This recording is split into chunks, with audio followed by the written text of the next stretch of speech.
नमस्कार दोस्तों, स्वागत है आपका अपने चैनल टेक स्टडी में। और आज हम पढ़ने वाले हैं कक्षा 12 का जो फार्मिक अम्ल बनाने की प्रयोगशाला विधि।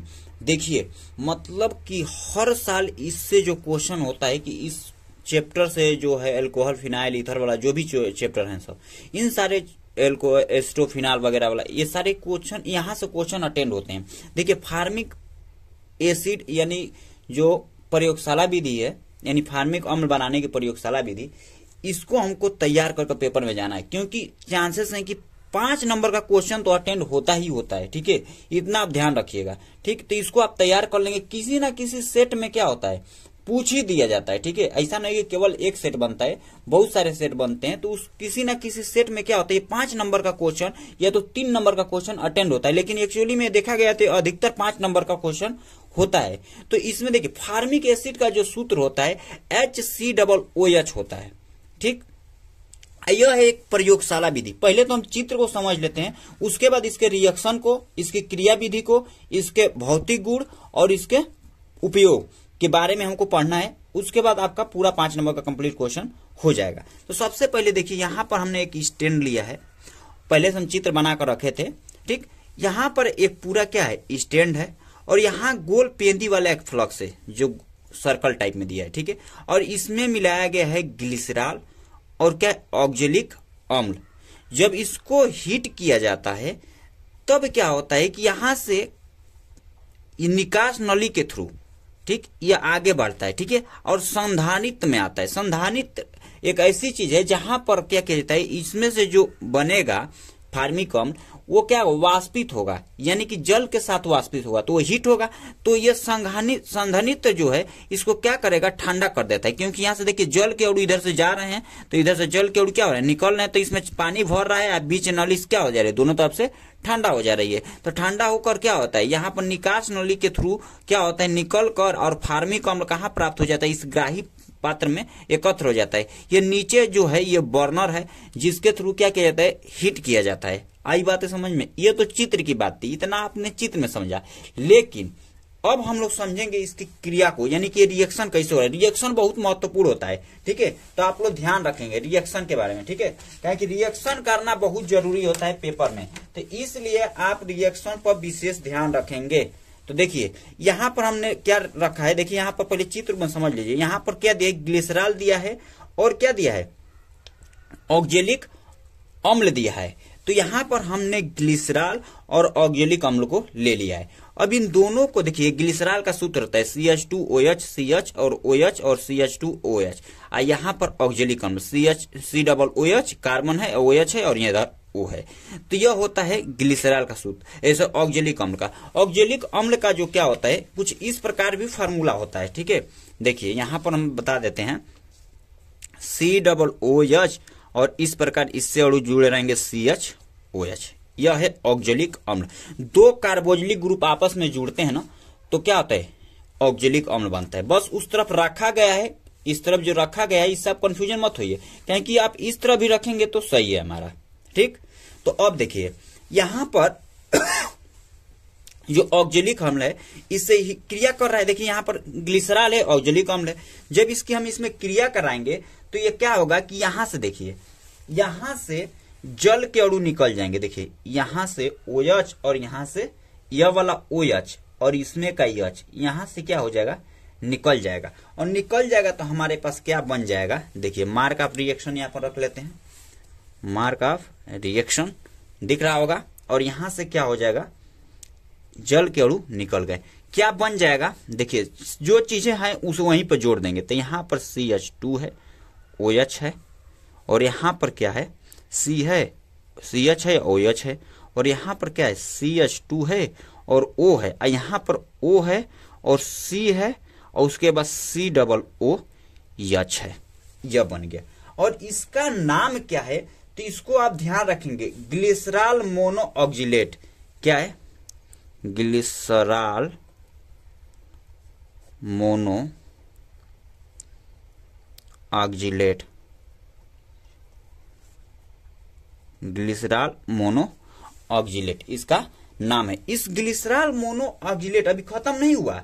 इस ग्लिसरॉल मोनो ऑक्जिलेट को हम क्या करेंगे, हीट करेंगे कितने डिग्री सेल्सियस पर, 100 डिग्री सेल्सियस से 110 डिग्री सेल्सियस पर जब इसको हम गर्म करेंगे तो क्या हो जाएगा, यहां से कार्बन डाइऑक्साइड निकल जाएगा। देखिए यहां से, यह देखिए यहां से यह कार्बन डाइऑक्साइड निकल जा रहा है, तो यहां पर निकाल देंगे हम कार्बन डाइऑक्साइड को, CO2 को निकाल देंगे, बाकी सारे चीजों को आपस में जोड़ देंगे। तो जोड़ देंगे तो हमारे पास क्या बन जाएगा, देखिए हम नीचे थोड़ा कर देते हैं यहां पर, तो CH2OH, उसके बाद CHOH, उसके बाद COOH। देखिए यहां से CO2 निकल गया है यहां से, तो COOH ही बचा है ना, तो उसको हमने रख दिया। अब देखिए यह किसका सूत्र है, तो यह है ग्लिसरॉल मोनोफॉर्मेट, यह नाम लिख देते हैं, ग्लिसरॉल मोनोफॉर्मेट, ये किसका सूत्र है, ग्लिसरॉल मोनोफॉर्मेट का। अब ग्लिसरॉल मोनोफॉर्मेट पे हम क्या करेंगे, देखिए यहां पर जल के अणु से क्रिया कर रहा है ना, ठंडा किया जा रहा है, तो यहां से हम जल से क्रिया करा देंगे। किससे क्रिया करा देंगे, H2O से, यहां से मार्क ऑफ रिएक्शन H2O से क्रिया करा देते हैं प्लस कर कर। तो जब H2O से क्रिया कराएंगे तो क्या हो जाएगा, यहां पर ध्यान दीजिए, तो सबसे पहले इसको हम यहां से तोड़ेंगे और यहां से देखिए इस जल को क्या हम इस तरफ HOH रख सकते हैं। अब यहां से जो OH है इसको हम इधर जोड़ देंगे और H जो है इधर जोड़ देंगे, तो देखिए तो क्या बन जाएगा, CH2OH, उसके बाद CHOH, और यहां पर क्या हो जाएगा CH2, देखिए OH जुड़ा है ना, तो यहां पर क्या बन जाएगा OH, यह बन गया। अब यहां बनने के बाद देखिए यहां से क्या बच रहा है, ये टोटल जो बच रहा है क्या है हमारा HCOOH, यही तो फार्मिक अम्ल है। यह क्या है, फार्मिक अम्ल, यह है हमारा फार्मिक अम्ल का सूत्र, यही हमको बनाना था। तो इसका आप स्क्रीनशॉट लीजिए, इसके बाद हम आगे बताते हैं।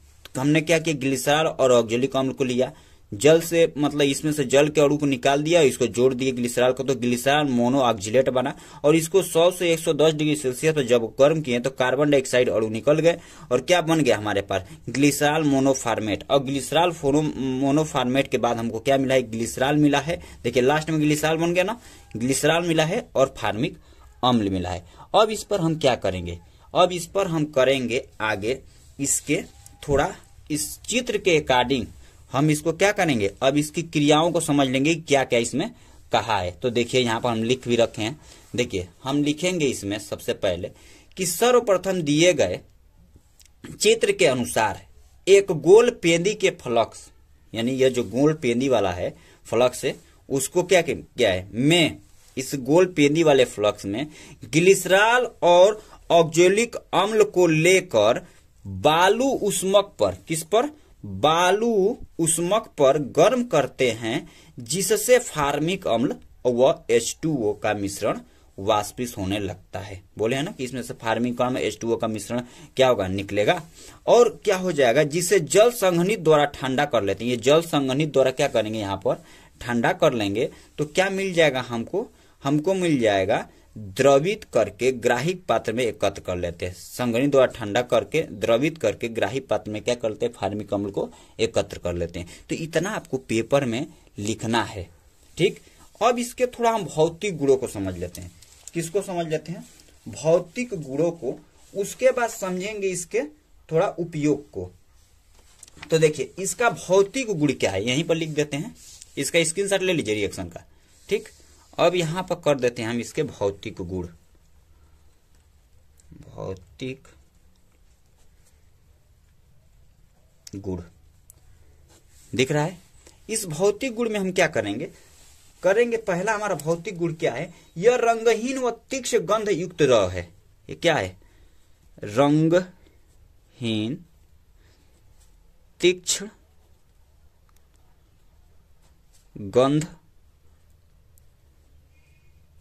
गंध वाला गैस है। सॉरी द्रव है, गैस नहीं लिखकर द्रव लिखेंगे यहाँ पर। द्रव है क्या है? रंगहीन तीक्ष्ण गंध वाला क्या है? द्रव है। इसमें और बात करें, यह जल व कार्बनिक विलायकों में घुलनशील होता है। दूसरा हम लिखेंगे कि यह जल और कार्बनिक विलायकों में घुलनशील होता है, शील होता है। ये कार्बनिक तथा जल में क्या होता है? घुलनशील होता है। एक और इसमें और इसके एक क्या लिख देते हैं? भौतिक गुण लिख देते हैं। यह संक्षारक होता है, संक्षारक होता है। संक्षारक यानी कि गलाता है किसी चीज को। फार्मिक एसिड बहुत डेंजर चीज है, इतना मत समझिए कि आसान चीज है। तो इतना आपको भौतिक गुण में लिखना है। और इसके बाद से इसके हम लिखेंगे उपयोग के बारे में। थोड़ा सा हम इसके उपयोग को भी समझ लेते हैं। यहां पर लिख देते हैं उपयोग। आप लोग भी साथ साथ में लिखते चलिए। क्या है? उपयोग के बारे में लिखेंगे। तो इसका उपयोग क्या है? कपड़े तथा ऊन की रंगाई में। किसमें? कपड़े तथा ऊन की रंगाई में। किसमें? कपड़े तथा ऊन की रंगाई में इसका उपयोग करते हैं। दूसरा उपयोग क्या है? दूसरा इसका उपयोग है रबड़ के स्कंदन में, रबड़ बनाने में लिख लेते हैं, रबड़ बनाने में। और तीसरा क्या लिख लेंगे? चमड़ा उद्योग में, चमड़ा उद्योग में।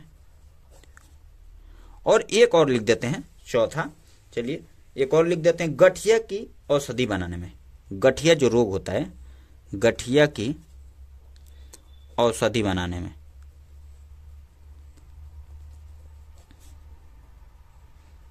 गठिया की औषधि बनाने में।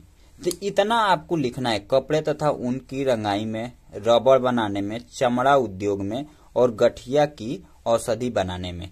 तो यह चीजें आपको आनी चाहिए। ठीक है, एक बार हम आपको दोबारा रिवीजन करा देते हैं।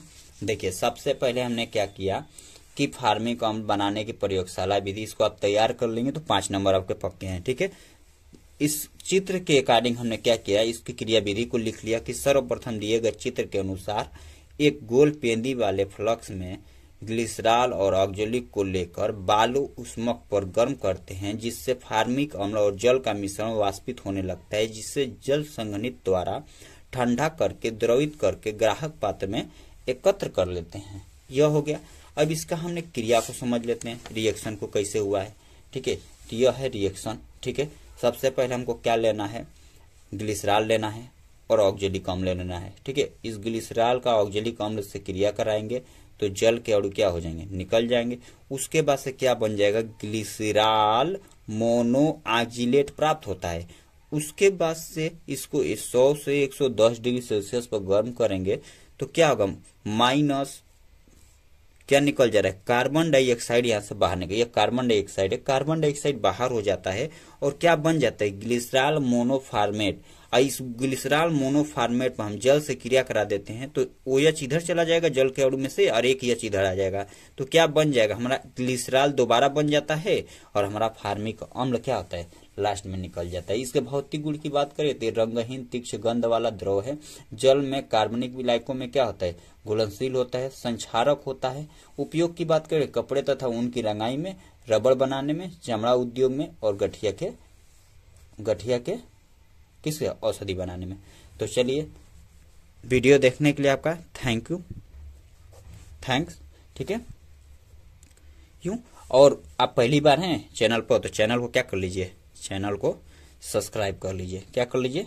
सब्सक्राइब कर लीजिए। जिससे क्या होगा? इससे वीडियो आपको नोटिफिकेशन जाता रहेगा। और एक लाइक कर दीजिए। वीडियो क्या कर दीजिए? एक लाइक कर दीजिए। चलिए, धन्यवाद।